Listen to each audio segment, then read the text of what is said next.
Nothing to worrisome. Do you know what they say? We're on planet Earth. It helps to be crazy. Ooh. Yes. You know, it's funny. I was talking to Ronaldin's friend, who's a social worker, Yes. and she's working in Chinatown, not too far from my place. For those of you who don't know, Chinatown, like a rough area, okay, for Vancouver downtown, east side. So a lot of like, I asked her, okay, so she's responsible for the injection site in Chinatown. Yes. So I asked her, does this work? Like I asked her how many people get out of that situation. She's like, virtually no one. So and the damage is already done. So I'm like, so why are you keep on giving them drugs if this clearly doesn't work? And she asked me, why is war happening if it doesn't work? Why are all these unfortunate events happening if these things don't Wow. work? And Wow. actually, I'm like, oh, damn, that's that's a good point.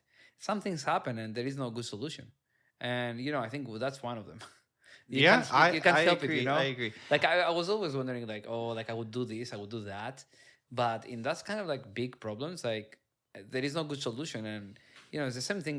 Why is the war happening in Ukraine and Russia?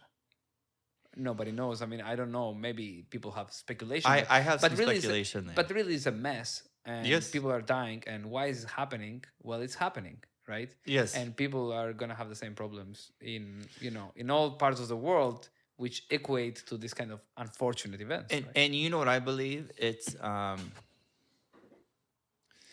this is true both globally and locally and nationally, which is that there's very few people who are controlling things, and people particularly who, when there's a consolidation of power, right, they get corrupted by many different things, right? And so I think what you're seeing a lot in the world right now is just a lot of the way the reason things are. Like the one reason things are the way they are in Chinatown, in East Hastings Street, and in Ukraine is because there are people in power who have things to benefit from that situation, right? Like Definitely special interest. yes, 100% special interest. There are, it's like the old uh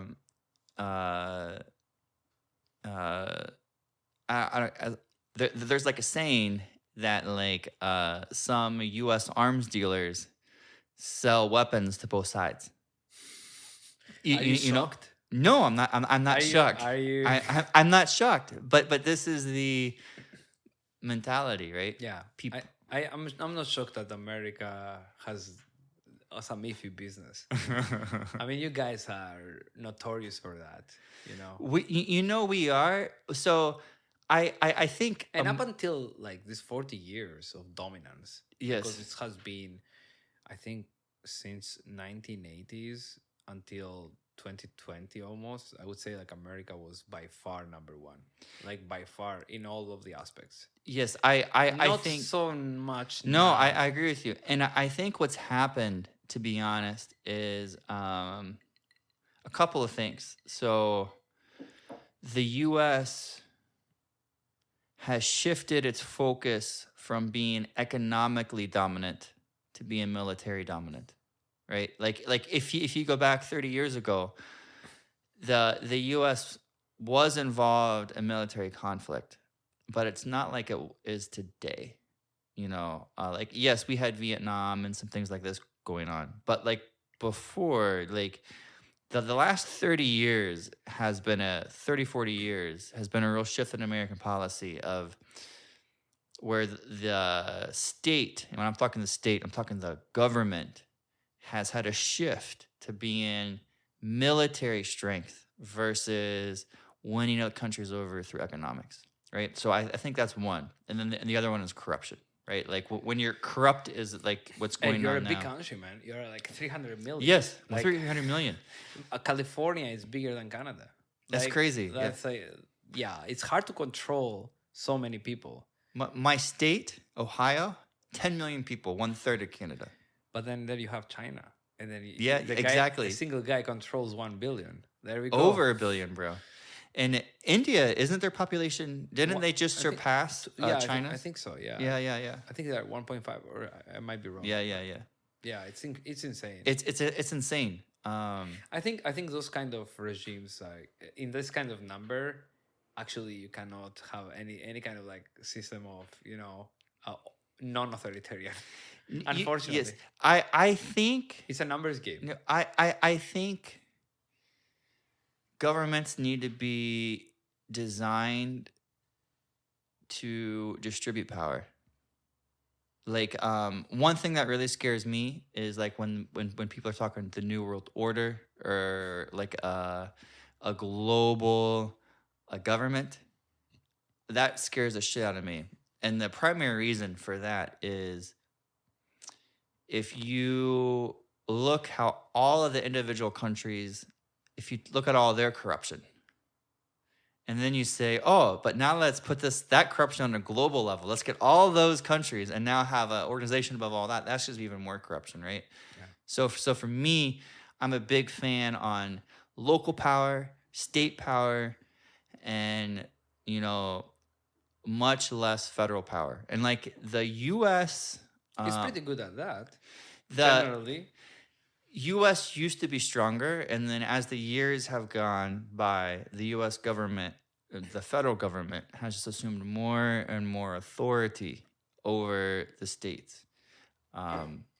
This is an interesting shift, but this is an interesting story too. I learned this from a history teacher, a college professor. I sat in her class. I forget her name. But we were comparing the Articles of Confederation with the U.S. Constitution. I'm assuming you've never heard of Articles of Confederation. So what's that? I'm not American. Yeah. So this is interesting. The Articles of Confederation were the first constitution in the United States. And that was overthrown and replaced with the U.S. Constitution. By whom? 10 or 20 years later. So it was very short-lived. Okay. Very short-lived. And what's interesting on this note, for one, Articles of Confederation had a clause in there that said this can be broken up by X amount of votes, right? And when the Constitution was formed, they didn't even meet those votes. Okay, right. So technically, the Constitution was passed over the Articles of Confederation illegally because the statute, the number of votes were never met. Besides that, the Articles of Confederation gave states much more power than the federal government did. And originally, do you know what federal meant? Who? Federal. I don't know. The term federal. If you go back to the original... Federal or federal? Federal. Federal. The original root of federal. She also taught us this. Like the Federalist Papers. Have you heard of the term the Federalist Papers? Never. There were these terms, the Federalist Papers. They were a collection of papers written by the Federalist, who was a party who was during those. This is where my history gets bad, and I don't want to mess up the side that they were on. But the original term federal actually meant state power, state.